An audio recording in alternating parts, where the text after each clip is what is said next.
Okay. So we'll use the rest of the evening to do two things. I'm going to tell you a story, a very personal story, illustrating a turning point in my life. And Sue will pick up after that and lead you into some of the things we hope to achieve with the Pure Land project. Right.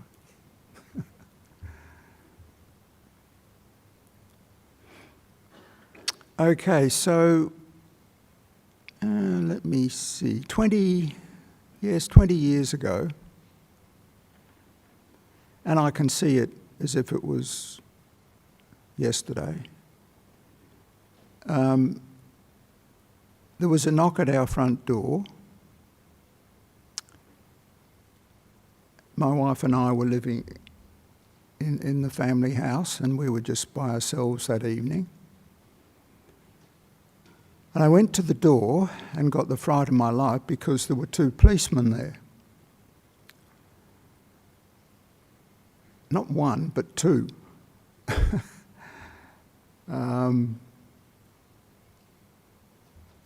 And by this stage, Valerie had come to the door as well. And they said, "Sorry to interrupt, but we're here to tell you that your son is in intensive care in Royal Perth. And he's very ill. And maybe you'd like to go and visit." And that was it. I don't know whether police still do those sorts of things, but they did it very nicely, and it didn't soften the blow for us. We knew that our son, who was 23 at the time, had been on a paragliding course with an instructor. And of course, that was our immediate thought, that something had happened.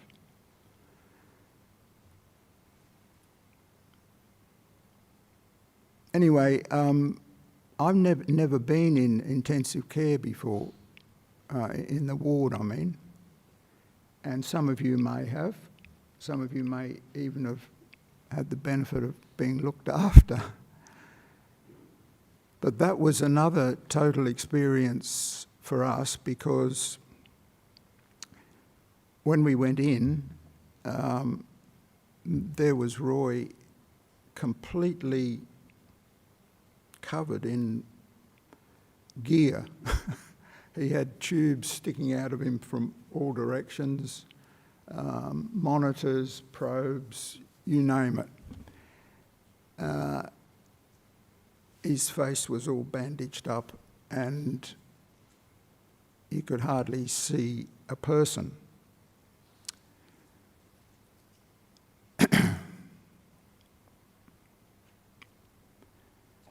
So they said that he was completely paralysed. He had brain injuries. He had broken his back. And he was in a delicate situation.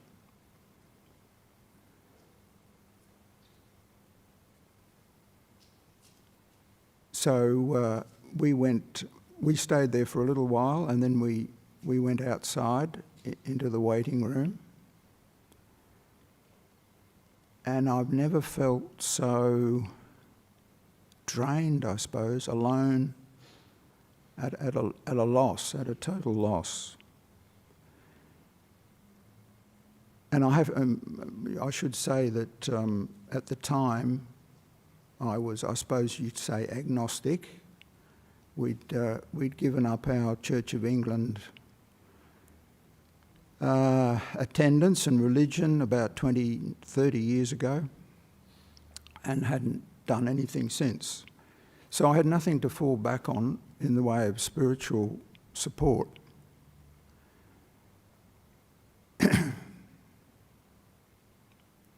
So then it became a question, well, what on earth do we do next, and how long do we stay here? What are we going to do?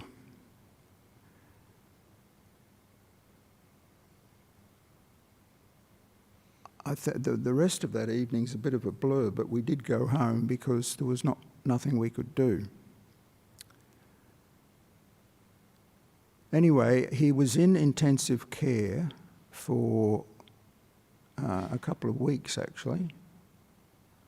Can't remember whether it was 2 or 3 weeks. Quite a long time. And gradually they took bits and pieces off him, monitors and tubes and things, and he became conscious. He couldn't talk. Well, he could make noises, but they weren't intelligible. And he couldn't move.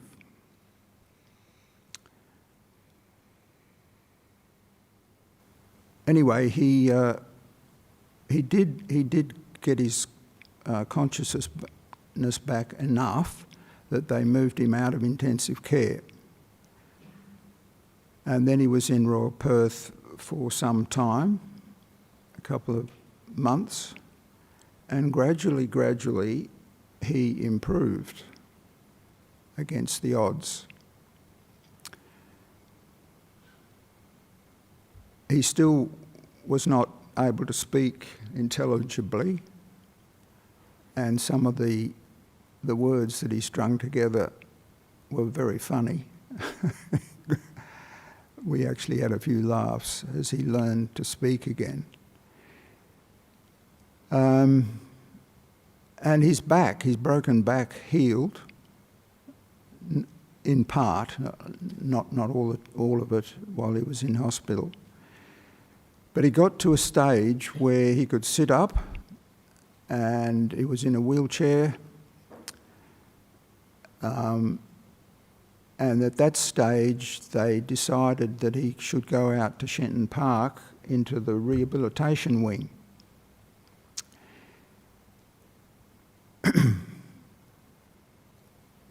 He was a very determined young man, and he had everything going for him. He'd been through a gruelling set of almost exams, and he'd ended up with a good job at Hammersley Iron. He just bought his first, bought an old unit in the city, and he had a little car. And he was very well liked. So anyway, he had all these things going for him, and we started to ponder on the unfairness of it all. And you start thinking, oh, why didn't it happen to me? How come it's happened to Roy, our own children?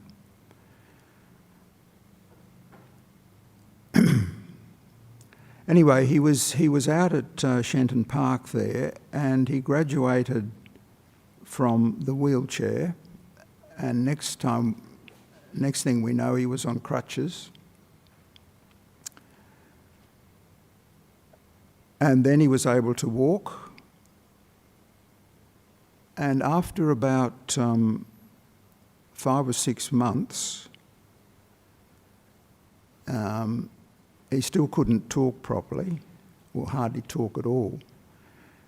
They said, we think if you'll participate in his recovery, then he can go home with you. And you'll have to do this and you'll have to do that, and catheters, and I guess the funniest thing, and in a way, was teaching him to speak again, because literally they gave us a first-year primary school reader, and we were actually getting him to look at these pictures and read out, "The cat sat on the on the mat," things like that. And it was hard to believe that he would ever converse again the way he used to. But anyway, that's what happened over a period of time. He never got his memory completely back. But he was a very determined young man, and he was determined he was going to get better, and so he did. And next thing we know, he's going back to work. He couldn't do the things that he was doing before. He just wasn't capable, so they gave him a much simpler job. And he was just going one day a week sort of thing and trying out.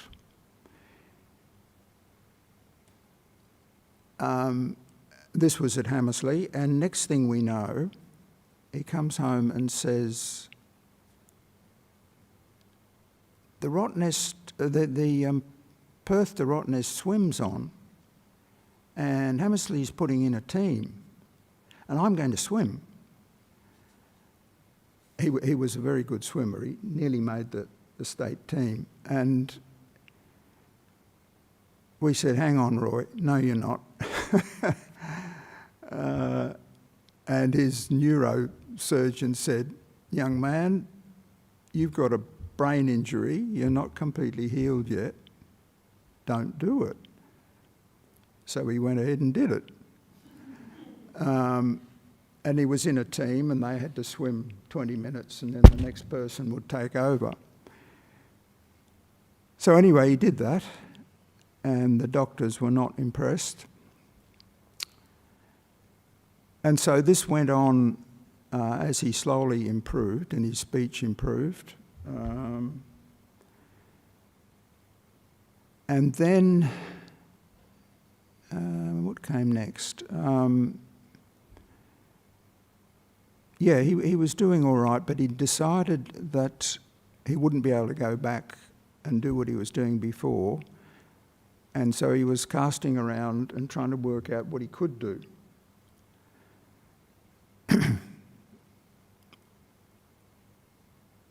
And then he was going out with his friends a bit again, which was good. And then one morning, he was been living with us all this time, and had his own room. One morning, we were having breakfast, and we thought, Roy hasn't come out. He must be sleeping in. So I didn't hurry, but then I went down and knocked on the door and went in. And he was dead. He'd slumped out of the bed, and his head was on the floor, and there was some blood coming out his mouth. And so in a panic, I tried to resuscitate him, but he was gone. And so we called the ambulance, and after a while they took the body away. So we were devastated.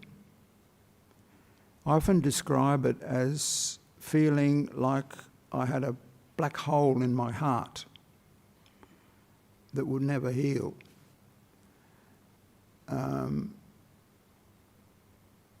Something was missing, like life had suddenly lost its meaning, and it began a great search in my mind and in my wife's mind too. And we knew from asking around that these situations, the husband and wife often start blaming each other, and it can lead to separation and divorce, not uncommon. So anyway, we avoided all that. Except my wife did keep blaming, we should have gone in and checked earlier, and if we'd seen him that night before we went to bed, maybe, you come up with all these reasons for not doing something that would have saved him. Anyway, after a while, one thing that sticks in my mind is I decided I'd better go back to work.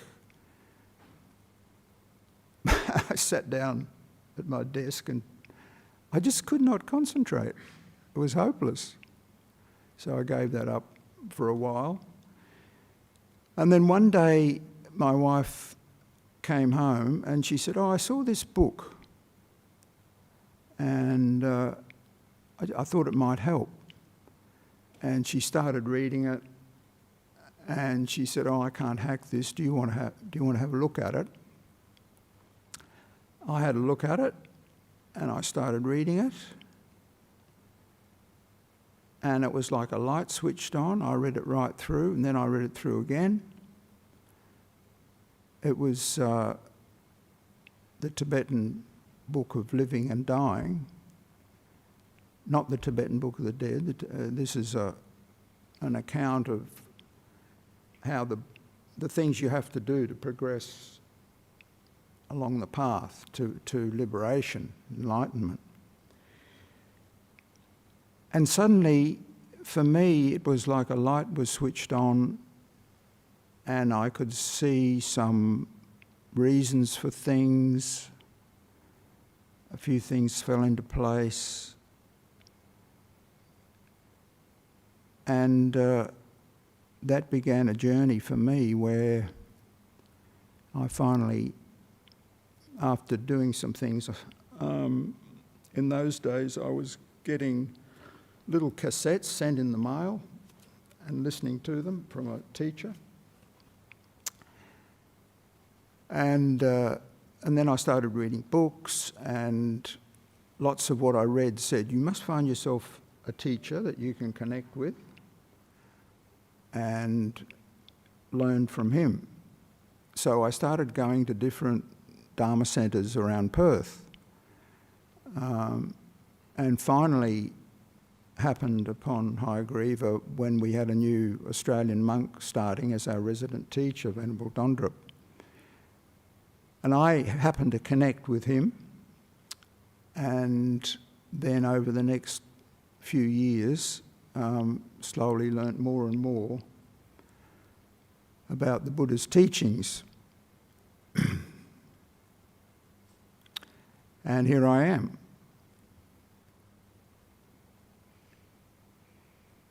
So it's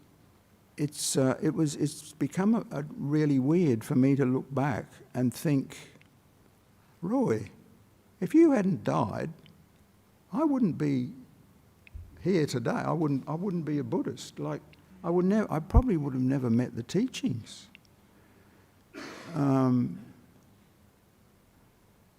So in his death, for me personally, he actually did something quite amazing.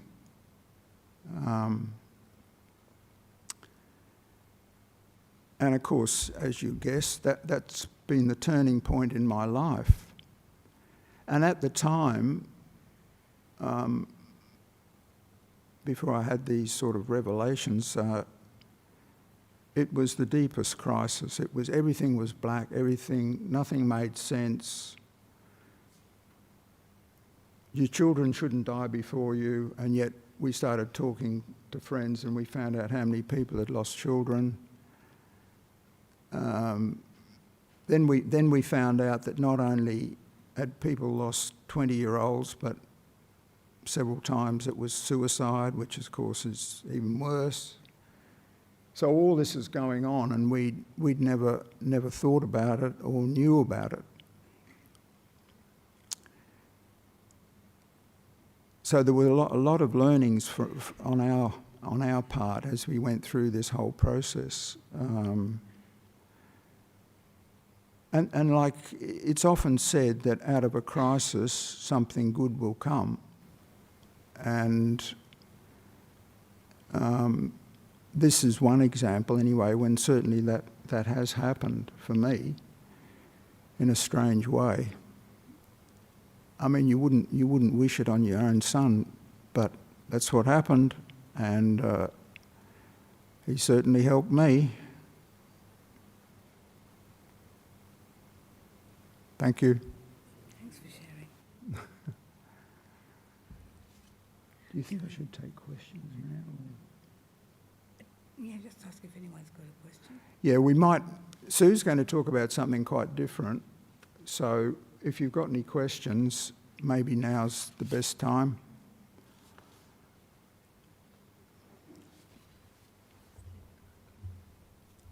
I'm just going to pull it over and actually move a bit.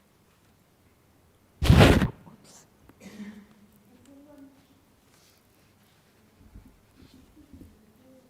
I can see everybody.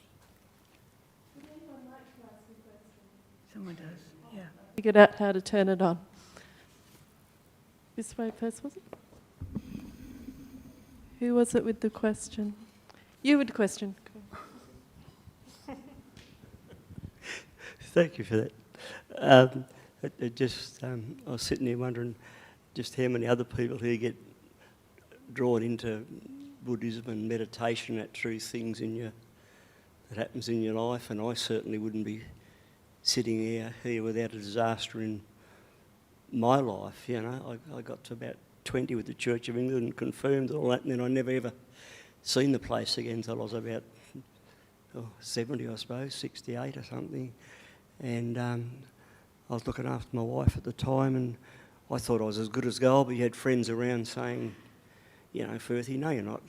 And so I ended up down here, and without that, and my wife's died in that sense, but without things like, I would never have come to this place and found how wonderful it is, and wonderful people, and the teachings and the meditation. And I never thought I'd ever go to retreats for 9 days and not talk to anybody, for God's sake. Who did that? That's ridiculous, you know. But no, thank you so much for that. But I'm sure there's a lot of other people that have been drawn into these sort of spiritual ways just through some disaster or other in their life.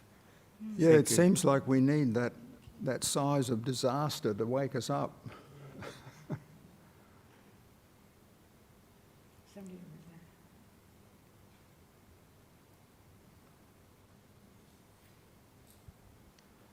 there. So my question would be about those big things that happen, like say crises, and I was just going to ask, when you're in your low moments, what did you do to remind yourself that there was something better out the other side of that thing? Because just like say, just in general with things in the world. Well, I think the trouble was that I didn't do anything, and I didn't think there was a way out, and I didn't think there was a light at the end of the tunnel. And I think when you get depressed and so on, people have similar experiences, I think. They can't actually think that far ahead and think that positively. Yeah. And do you think, like, say, taking action, just like, say, getting community and just doing stuff gets you to move forward, you think? I moved forward when I started reading this book, and I saw that there were completely different ways of knowing our life and what life means. You know, from the very beginning, I suppose I had I don't know whether I had an open mind or probably never even thought about it, whether there was a life after death. So once you accept that, and there are many attested cases that you can show almost scientifically that that's the case, and then you start reading about karma, and that made sense to me because I had a scientific background, you know, cause and effect. And then once you add that into new life after death, then you can see the life continuing, and if the karma leaves imprints, which seems quite logical, then you'll experience it in life after life. So all those things gave me a completely different outlook on life, and that's what brought me through. And this will be my final question. And when you're reading the book, what particular idea stood out to you about shifting perspective, about like turning tragedy into something that was positive? It's mentioned in the book, but only in passing. It's just one of those things that I've heard before in general conversation. It's not restricted to Buddhism. It's a general thing, isn't it? That out of adversity, you can often find some positive thing that's really going to help you in life. And of course, at the time, if you're really in adversity and in terrible circumstances, you don't think that. It needs something to bring you out. And in my case, it was exposure to these ideas that I thought were quite revolutionary, but made sense. Thank you very much. Yep. Thank you for your questions. Hello, everyone. They were quite wonderful questions. Thank you. Hello, everyone. Thank you for coming tonight. So Len and I represent an organization called the Pure Land of the Indestructible Buddha Incorporated. For everyday purposes, Pure Land. Its main objective is to form a care home for people at the end of their lives who want to spend their last days in a spiritual environment. In establishing the centre, we'd welcome Buddhists and non-Buddhists. Clients will be able to bring their own spiritual guide or teacher if they wished, but we'll have volunteers working there who we hope will, when required by the patient, we can share teachings of the Buddha that they might want to talk about. I suppose death and what lies afterwards, but also understanding what's happening to them. This series that we're here tonight has got a theme called Turning Points. I had one of those when I met Ajahn Brahm in 1994 and became a Buddhist. And I feel that changed my life forever. From this vantage point, it seems like forever. But I came across another turning point when I came here on a Friday night, and some people, this was some years later, some people were talking about the Pure Land Project, although it hadn't been named that at that time. And that really interested me. I decided to get involved in it. And that really did give me two great new directions. One was that I had a project for after work when I retired, but also it was different because my Buddhism had all been for me, how I felt about life and death and how I would live my life and everything. But when I came across this project, I realized that it wasn't just for me, it would be for others. It would be how we shared the teachings with people who really need it.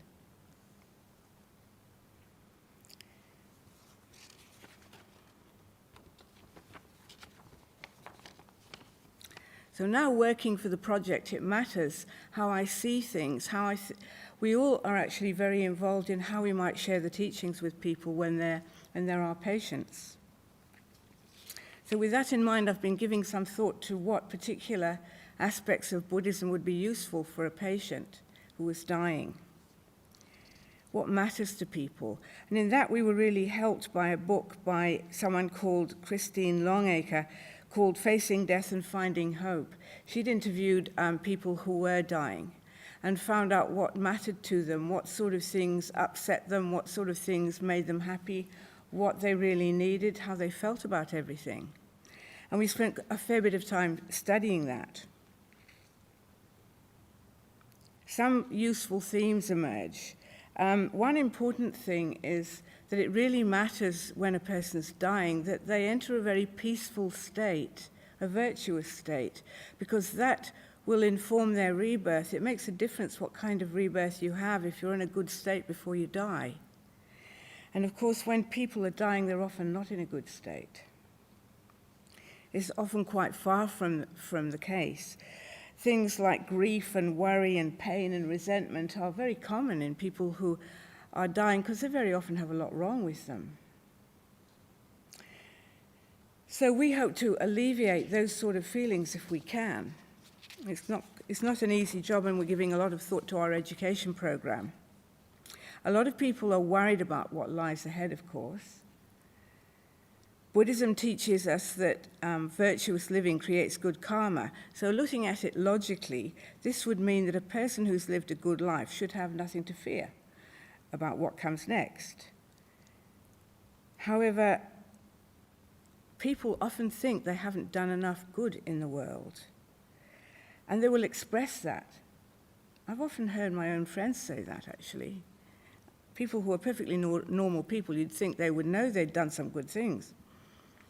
We think that people might need to be reminded about their past good deeds and give themselves credit, because it's surprisingly common that people don't think they've done very much good. One of the people in the book was quoted as saying, "I want to think my life amounts to something." And you get the feeling they thought it didn't.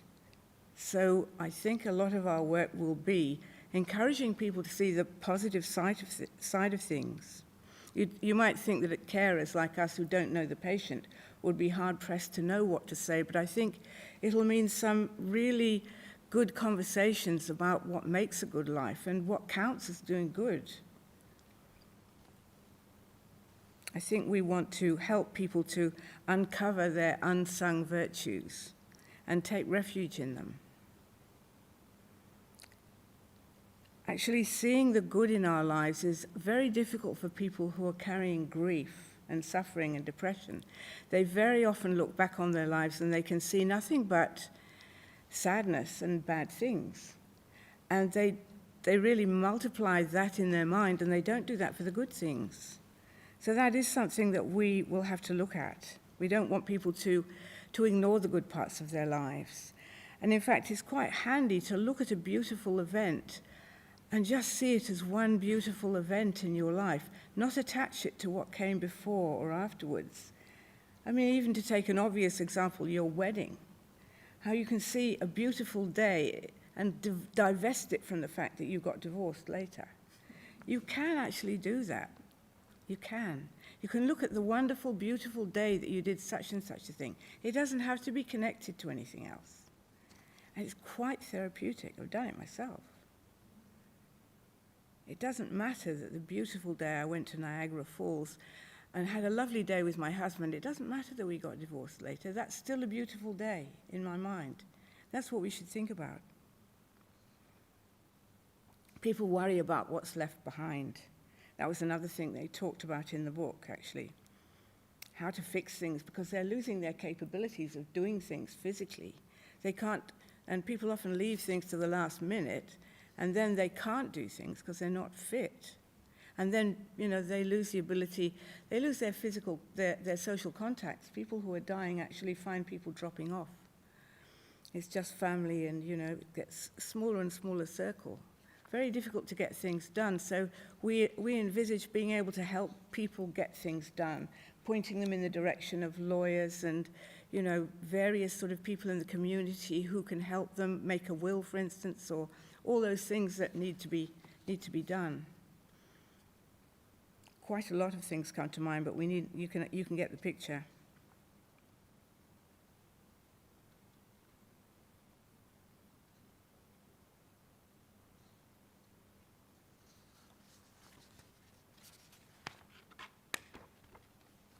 Sometimes the problems run deeper. There might be true resentment about things that people have done to them. They may be still suffering things that are grievances about what's gone before, and there may be guilt about hurts that they've imposed on people who may have died or moved away, so it's a bit late to do anything about it. So there is making amends, because these things are heavy burdens. apologizing to those that we've hurt or wronged by letter or by email or in person, or forgiving people who've hurt or wronged us and telling them. It's never too late to do this. Even if they've died, mentally you can actually do that as well, to forgive people and to apologize to people. I don't think there's any constraint that can stop that message, a mental message like that, going out. And nothing can stop the positivity that comes back if you do it. And it's also a positive way to deal with pain, because pain is often the cause of the heavy burdens people are carrying mentally. And it's a big impediment to peace. How to reduce pain. These days, now that assisted suicide has been legitimized in law, there may be a temptation for people to think that that would be a good thing to do if they view their pain as unbearable. The Buddhist view is that this will not end their pain. It'll be there after death. If it has to be dealt with, it has to be dealt with. I find that awfully difficult to say to a person who is dying. I'd find that very heavy. I don't think I'd say that, but I'd say it's not the best way of dealing with the problem. There are better ways to deal with it. So what are the better ways? I was thinking. So really, reconciliation and forgiveness and making amends is very important. And it's important to realize it needs to be done before death. There is a kind of, I've heard people talking about this, it's sort of they think they can die and then they can kind of put a good spin on what they did and actually kind of put their best face forward to whatever's facing them. But if you've heard of the Pure Land, I think you realize, if you think about it, pure, what happens after death in that place is pure. No lies. No lies. None. It'll be truth. And if you say that offhand, you think, oh, good, that sounds like a nice place. Only not if you wanted to put a positive spin on those bad things you did. So the time to be putting a positive spin on anything is before you die, because afterwards it really is too late.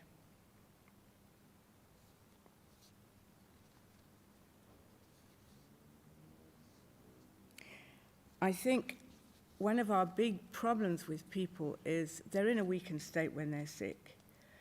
And we would have to avoid kind of trying to convert people or make people do things that they might not want to do. It's a question of finding out how we can help them. But it needs to be in a positive way that will work. And hugging your resentments to your bosom is not the way to do it. There are some positive things you can actually do, and one of those things I was thinking about, the sharing of merit. Now, that was a weird concept that I came across as a Buddhist, but in my Christian upbringing, you would think that when you've done something good, it's your merit. You did that, it's your good thing, it's nobody else's good thing. But actually in Buddhism, you can share your merit for doing good things. I found that puzzling.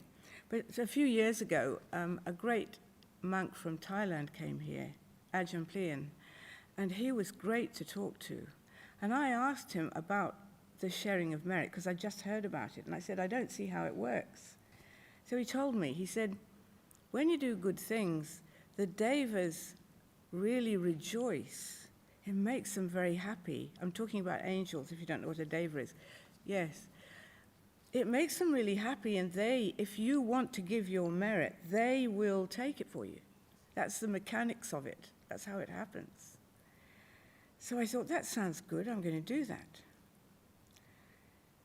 And I have done it. I'm not going to bore you with the ins and outs of what happened, but I do see my merit as a golden ball in front of me, and I can walk around waiting for something that needs it, and I'll just send it with my heart. Now, I did this one time in Thailand, and it really did work. And as I say, I'm not going to give you details. You don't need proof.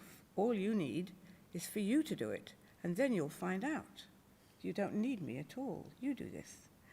It really works. You just think of your merit for doing good things, and you think of it, and you send it to the person who needs it. Once I found out this, and I'd actually done it, and I saw it work, I was really full of enthusiasm. So the next time I saw Adam, this is in Thailand now, I was at Ajahn Brahm's monastery, and I couldn't wait to ask him. I was saying, how do you do it so that it will work? And he said, you can't control everything. Very intuitive monk. But he said, if you really want to be sure it's going to work, well, then you can share your merit with the sangha, the monks and nuns, because you'll know that they can receive it, but some people can't receive it. So you can own the act of sharing your merit, but you don't own the result. And the controllers among us will feel the pain, as I did when I thought, oh, really? No. But you see, the universe isn't like that. You can't just make someone get saved, but you can help. And that's really the spiritual message in any great religion. They don't make you do anything, but they point the way, and that's what this is like, really. Actually, I've heard people say all kinds of things, my friends talking about this, they'll say, but I haven't done anything good, which takes us back to before, not thinking they've... And I look at these people, I think, yes, you have. And they think they haven't. They think they've not done anything good enough. Everyone's done something good enough. Even the worst people have done something good enough to share. And a friend said to me, if I give my merit to somebody else, there won't be any left. Well, I've never bothered with sharing. I just give it, and believe me, I'm still walking about with all 4 limbs and nothing happens. So I can recommend, nothing happens if you just give it. But also, it's meritorious. You'll get merit for doing this. So that's really like the law of supply that does govern the universe. The more you give, the more you get. If you're looking for cash, you might be disappointed, but you do get, rewards. You do. Yes. I've lost my place. I'm just thinking what else. Yes, that's right. So you can do that, or as you can see, a nice person will think of impediments to sharing their merit, apart from thinking that they haven't got any merit. So you can actually send metta, loving kindness. A Christian would say, bless people. You can do that. Then you don't have to go into complicated things about how it works. You just bless them. But that's hard if you really hate somebody. And actually, I got a very good, we're only human, I got a really good insight from a lady at the Theosophical Society years ago. I think we must have been talking about this sort of thing. And she said if she wanted to, to think good thoughts about somebody, but she really couldn't, she'd say to herself, God loves you. And that is actually, it's like the thin end of the wedge. Once you start, it can widen up. And actually, if you're a Buddhist and you don't believe in God, I think you could say things like your family loves you, your friends love you, something like that, even if you can't say I love you. Because it is the thin end of the wedge. Once you get started, it will widen, and you'll find generosity kind of sneaking in. So I think those are the sort of things. We were talking last night, because we had one of our teaching sessions, about what to do when a person plainly needs help and is exhibiting resentment towards other people. And what would you do to try and get them to be receptive? Because you don't want to kind of start hammering them at a time like that. It's got to be kind of good. And I thought, what about sharing my merit with them? If they're in a bad state and thinking mean thoughts about somebody, because they'll tell you, sick people do tell you, I've worked in enough settings, people come out with all kinds of stuff. I thought if you share merit with them, then they'll be in a better state of mind, and they might be able to start softening up towards the person they've got to apologize to or they've got to forgive. So we could quite sneakily be sending blessings and sharing merit to these people, and they don't have to know. It's like absent healing, you can do it without them knowing, and it does work. I know it works. And Len has a fantastic story about a lady who wanted to share her pain. She hadn't got anything to dedicate. She dedicated her pain to someone in the community she wanted to help, and it did get rid of her pain. So if there's time afterwards, you can tell that story.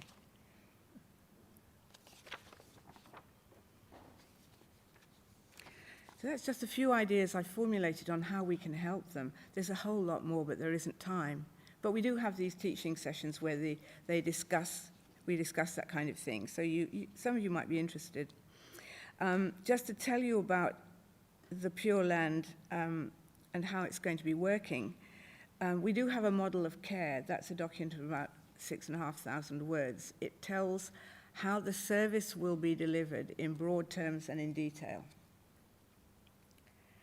It outlines the best practice that we can do for patients, covering their admission and their period of while they're with us and the discharge or death.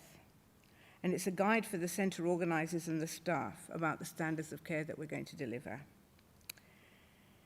So the objectives, I'll just read you the objectives and you'll see what we're up against in actually in doing this, because we are going to be running a pilot project first for about 3 years.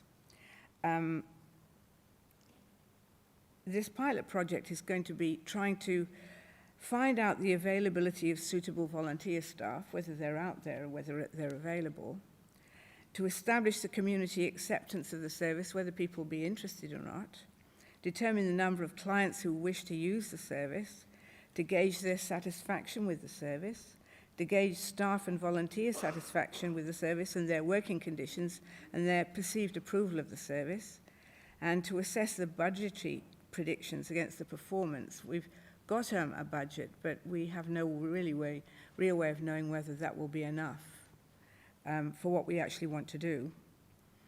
And to assess the building and the facilities and the resources against the actual need, and to identify gaps in service. So what we have, and what we find out from that, we'll be able to refine our model of care and improve. We'll know more what we need, basically. We've got a developer who's interested at the moment in developing a property that he owns in Bentley, and he'd rebuild it so that it would be a better layout for what we want, and have disability access, so it'd be easier for us to use it. And actually would be approved by a local council as well, of course. But COVID came along and wrecked the building industry, and he's afraid to do it now for the time being, because he could get stuck with a project that's just sitting there for years and not move. So we understand that he doesn't want to do it right now. So we're occupying our time with educating the people who might want to work with us so that they will be better able to do that. So we invite interested people. We've got a group of friends who have given us their contact details, and we keep them in touch with what's happening. And some of you might be interested in coming along to our education sessions. All are welcome. We have got time. Do you want to just quickly tell that story? It's really amazing about the lady and the pain and yeah. Oh, okay. All right. This is a story about this has really happened. A wealthy lady who was in palliative care, and every day she complained to the nurses. Every day she complained. There was nothing was right, and on top of it all, she had this terrible pain. And every time a nurse had come in, she'd say, "You still haven't done anything about my pain." And they would say, "Yes, we have. It's okay, dear. We've checked with the doctors. They've done everything they can."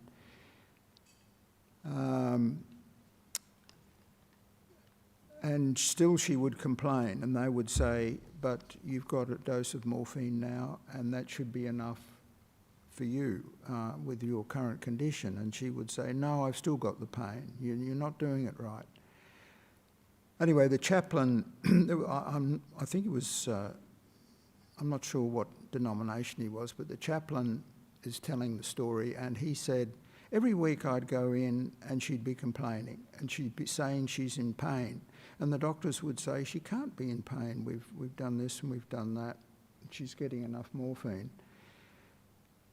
And he'd go in again and he'd say, and this particular week he was thinking, "Oh, I don't know whether I can stand this anymore. I know I'm going to get dressed down and told off." And so he went in, and sure enough, she's complaining about this, that and the other, and he finally lost his cool, and he said, "Look, you're focusing on yourself all the time. All you think about is yourself. I've just come from visiting a young woman. She's got 4 children under the age of 8. Her husband has just died in a work accident. She is absolutely beside herself. She doesn't know how she's going to look after the children or make enough money to keep herself. And then he said, why don't you dedicate your pain to that young woman? Why don't you say to yourself, let me endure this pain instead of that woman. May she have peace and happiness. And then he walked away thinking, well, I've blown it now. He said, I went back the next week and he said, I don't use these words lightly, but she was transformed. She had decided she would do this, and the first thing she said to him was, now, chaplain, what has happened to that young woman? Is she being cared for? Is somebody really looking after her? What's happened to her in the last week? And he said she's been transformed. And what's more, she stopped complaining about her pain.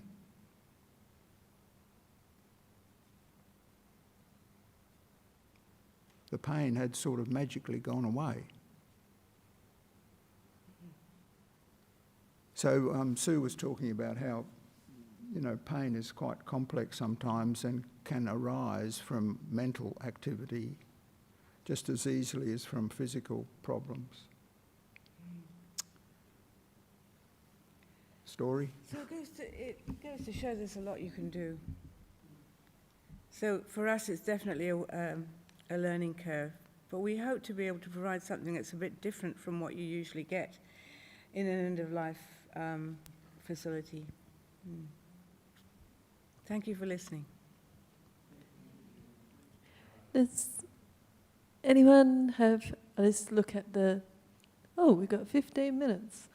That's time for some questions. So would anyone like to offer a question or a comment? Quite rich material tonight. Yeah. Oh! I'll just send that out. Totally. You say I do that too. When it comes to the older people that you meet and are dying, and when you look at their lives and just talking to younger people, what would you say what attitude would you have for life when you're going out and living? Because, there's a lot of stresses that happen at the end of the day. But at the end of it, when the end is near, what actually is important to remember? When the end's near, what's really important is people should be left very quiet.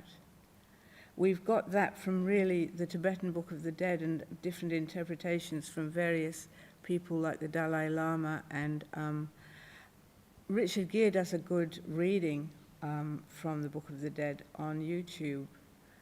I got hold of that by just looking up the Bardo, B-A-R-D-O, and where it addresses approaching death and the stages. And it's very obvious from all we've heard that you really have to have a very peaceful, quiet time as the end is coming. That can be difficult if people have got masses of relatives, because a lot of people make a lot of noise, especially when people are dying.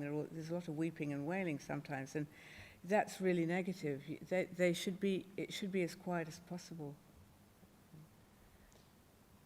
One of the things we did talk about last night actually was that we might factor in a day off for patients, that there's a day when nobody comes in.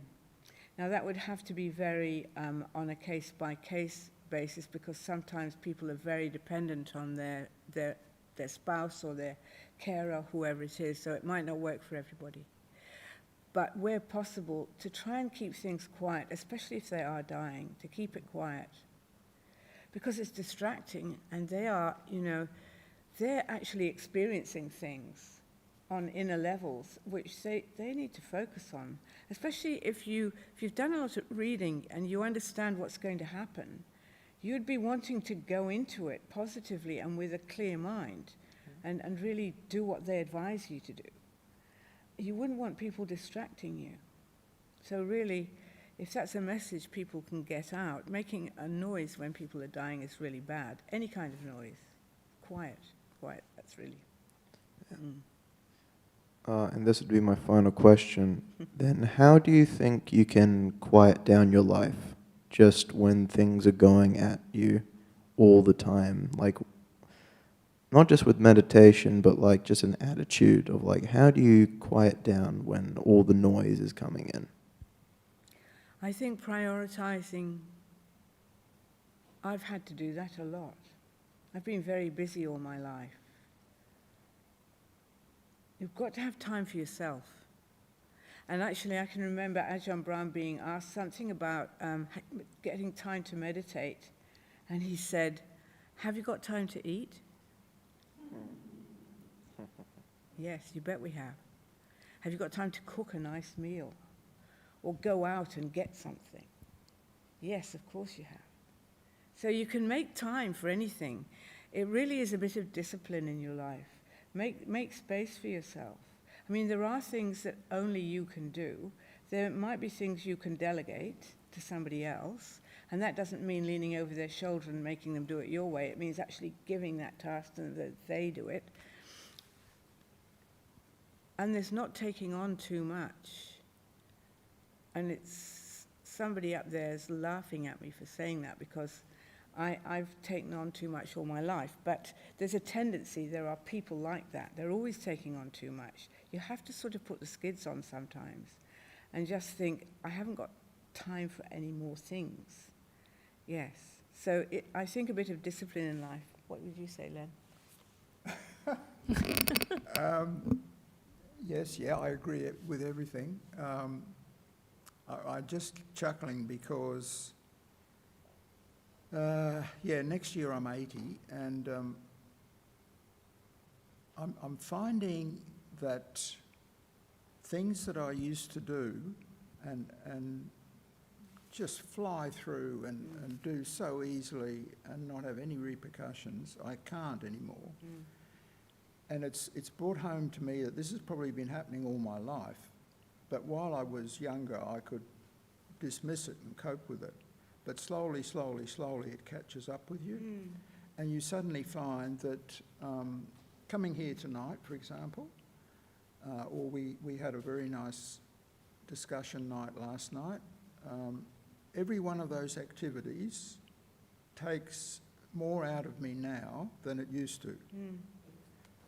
And it's brought home to me that you really can do too much.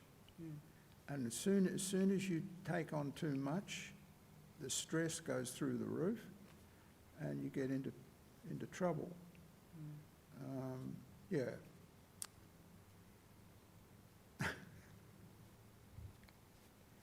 You know, it's just reminding me of another a teacher, Rupert Spira, and he asks a very simple question: how do you value peace?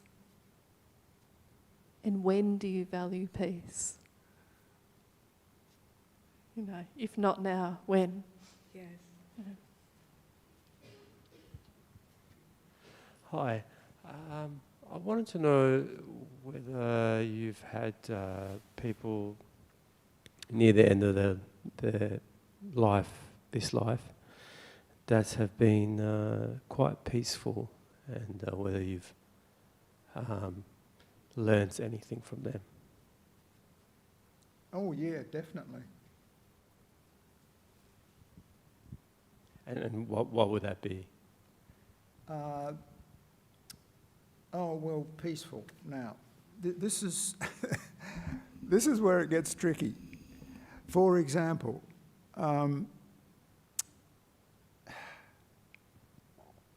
my father died one night. I wasn't there. He was in Brisbane, I was in Perth. sleeping in the bed with Mum, even though they were in their 90s. Mum didn't even know it had happened until next morning. And, you know, everybody says, well, what a wonderful way to go, what a peaceful way to go. And on the surface, it's a very peaceful death. But I don't know what was in my father's mind at the time. And certainly, as all the teachings say, that as you approach death, the last day or so, you've got a heightened sense of awareness, and when it might seem that you're unconscious or it might seem that you're asleep, actually you're very aware of everything that's going on. So I can't even assume that, you know, Dad was asleep when it happened. But on the surface, it was a peaceful death. And another friend, I only found this out on Monday night, she was living in this house with the rest of the family. She had her own room, and they'd taken her in some food because she wanted to eat by herself in a room, not with them. And they went back to collect the dish, and she was dead. She was sitting in a chair. She was completely peaceful looking. And on the surface, you'd say, oh, what a nice way to go, you know. Here one moment, gone the next. Peaceful, quiet. But what's going on up here, I don't know. And have these people that you speak of, is there something common in their life, the way they've lived their life, or something that you've gathered the way they've lived, that has made that final transition peaceful? Oh, right. I think it is, isn't it? Actually, I know somebody who was very resentful because he'd lost his job and he blamed other people. And he couldn't let it go. He just couldn't let it go. And this was going on at length. And I remember being on the same retreat, and he started to ask a question about this, about feeling angry. And then I think he changed his mind because he didn't want to ask it in front of other people, so he stopped. But later on, I think it was Ajahn Brahm who was running the retreat, and he said a few words about constantly having negative thought patterns. He said, they get hold of you. It's obsessed people can't let something go. This particular individual talked about this problem of his a lot. And so Ajahn just said, it's as well, something like it's as well to be aware of yourself if you're constantly thinking negative thoughts. Because, he said, you never know when you're going to die. It can happen any time. It really can. And if it does, when you're in the middle of a nasty thought about what's his name, then that has a really negative effect on your next life. And there's more than one person that said that. Ajahn Chitamalo talked about that too, quite a bit when he used to be here. They say it's very important. I mean, normally, average people don't walk around constantly thinking negative thoughts. But this person, you wouldn't say he was a nasty person, he's ordinary, but he was just caught up in resentment and anger about what he thought other people had done. And that's always a really nasty thing because you've got someone to blame. And he was constantly blaming them. And I think what Ajahn Brahm was trying to do at that time was just gently say, be aware of your thoughts. And of course, mindfulness is very much a thing in Buddhism, being mindful of everything you do. So if you can just be mindful and catch yourself if you're being very negative about something. Because I think it was, and Ajahn Brahm said similar things. He said it's like cattle in a cattle yard trying to get out. And then suddenly the gate opens and the nearest one to the gate darts out first. It's like that if you suddenly die and your mind is full of something unpleasant. It's that thought that will be the one that's colouring your experience in death. Even though all the nice thoughts you've ever had are still there, that's not the one that you're thinking. So we have to be mindful. That's what it is. It's a responsibility to ourselves not to get hooked on something that's obsessive and unpleasant. Get hooked on something nice, beautiful, peaceful. I think there's no harm in continually sending blessings and sharing merit. I have a sneaking suspicion that will only do good. No harm in that. You can be obsessive. Just don't get upset if it doesn't work, that's all.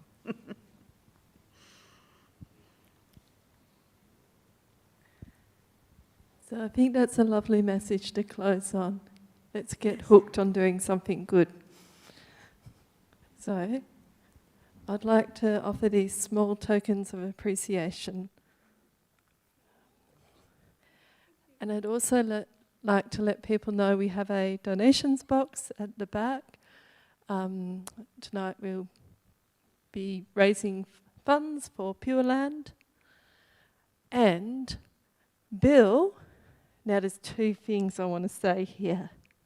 The first one is, Bill is, it's completely left me the name of the book. Oh, The Beauty of Silence. The Beauty of Silence is available for purchase at the back for a minimum of a $20 donation.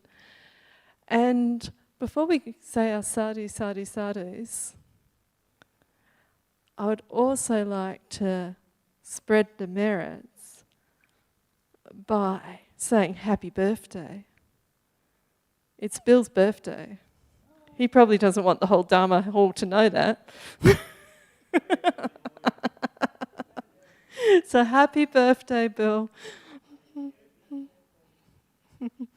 And what would make Bill's day is if someone would step up and volunteer to do the gardening. So to finish off, let's pay our respects to the Triple Gem with a good sadhu, sadhu, sadhu. And those who want to can do the final chants.